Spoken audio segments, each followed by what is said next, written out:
Hey, it's Ayla from the Brooklyn Kitchen, and I have taken the quarantine down to my aunt's house.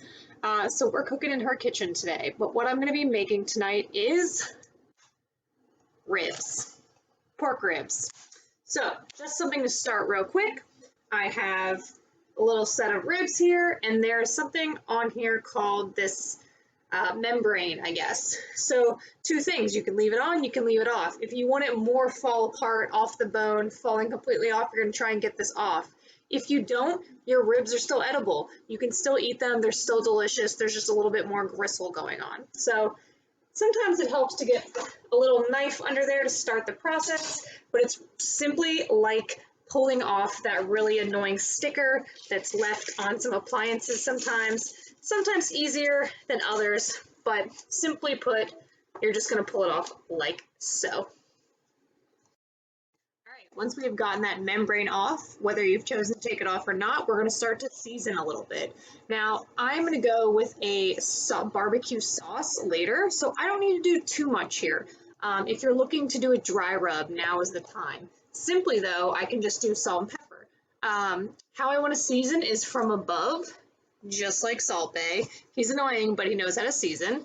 So you're up above, so you get a lot of coverage on things. I'm going to use one dirty hand, one clean hand, so I'm not contaminating all my spices. Get some salt above. Now, I'll go light here on my spices, not getting too heavy with my dry rub, but I like to stick with garlic powder, some paprika, and then of course, I realized when I got here that I don't have black pepper, so I'm gonna go with chili, which is another kind of pepper. I'm gonna flip everything over and get it on both sides. And just a nice rub, I'm gonna just kind of pat everything in there, and we're gonna stop there. Again, if I chose to do salt and pepper at this step, and that's it, it would be super flavorful. Salt and pepper is great, because I'm going to hit it with a super flavorful Carolina Gold barbecue sauce when we're finished. How to get this ready for the oven. I've preheated my oven at 300 degrees. I'm going to take this, I'm going to wrap it in a little bit of parchment paper. Some people will tell you can just go straight into aluminum foil, but I have cooked with foil before, and sometimes foil leaves a residue on food. So this is just a little insurance policy. And then sometimes people ask, shiny side or matte side? Always keep the shiny side inside. It helps retain heat better, keeps things hot. I'm gonna pack this guy up like I'm packing it for school. And now that's where you're at. All right, so as I mentioned before, my oven is set to 300 degrees. You could do 275 if your oven runs a little bit hotter. I'm gonna stick with 300, and I'm gonna let this cook for about 3 to 4 hours. I'm definitely going to check it at 2 just to see what's going on in there, and I want the meat to be able to fall off the bone. So I am just putting these guys on a sheet tray, in a casserole dish, whatever you want to do, and I'm just going to tuck these babies in and let them cook for another 2 hours. So we will check back in at the 2-hour mark, and then again at that 3 or 4 to see where we're at. Cool, see you then. All right, so it's been 2 hours. We're gonna see what's going on in these little packs. Ooh. Tip with the opening of the package where the seam is, you should face that up. Now I got little drips in my pans here, but I'm gonna take a peek at what's going on here. Eee. It is hot, be careful. Tongs are probably helpful. Which I have. All right, you can kind of see in here, but nothing's falling off the bone yet. It's probably cooked, but it is not, still a little rubbery. So we're gonna put these in for another hour, and I'll check to see where it's at from there. All right, so we have checked our ribs, and at the 3-hour mark, the ribs fell off the bone. Very nice and easy. Now I said 3 to 4 hours. I was using a convection oven, so I think that's what sped it up a little bit.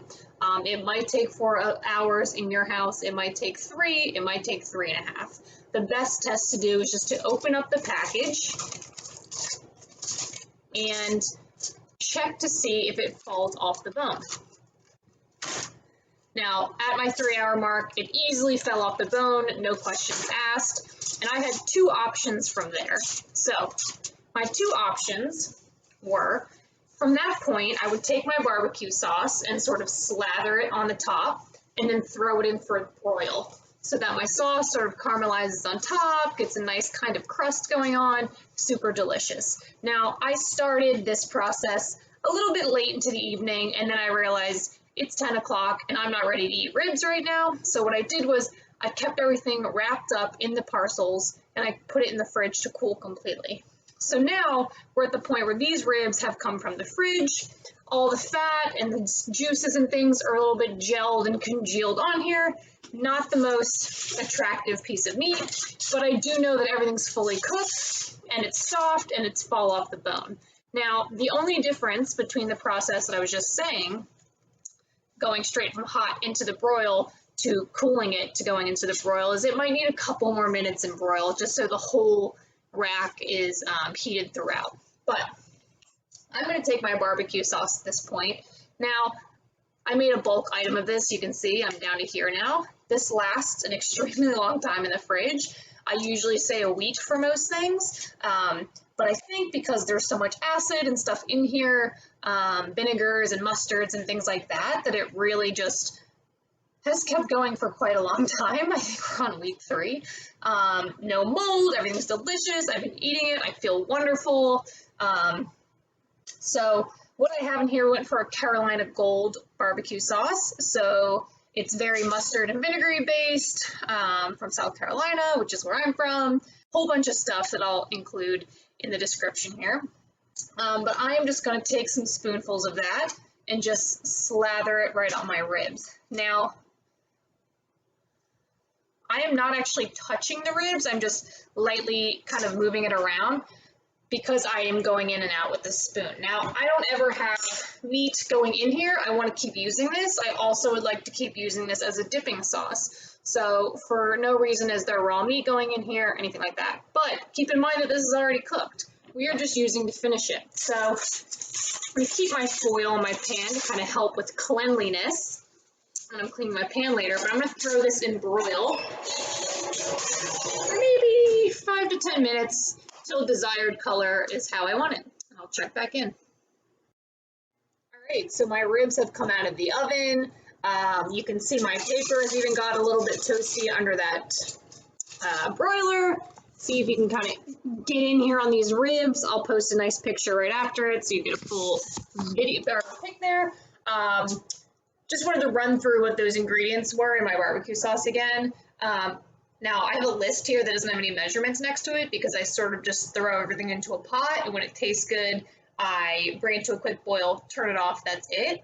But I did use yellow mustard, probably like a cup of yellow mustard, a half cup of vinegar. I used apple cider, maybe a quarter cup of honey, a quarter cup of brown sugar, a couple tablespoons of ketchup, a couple tablespoons of Worcestershire, a couple shakes of garlic powder and salt.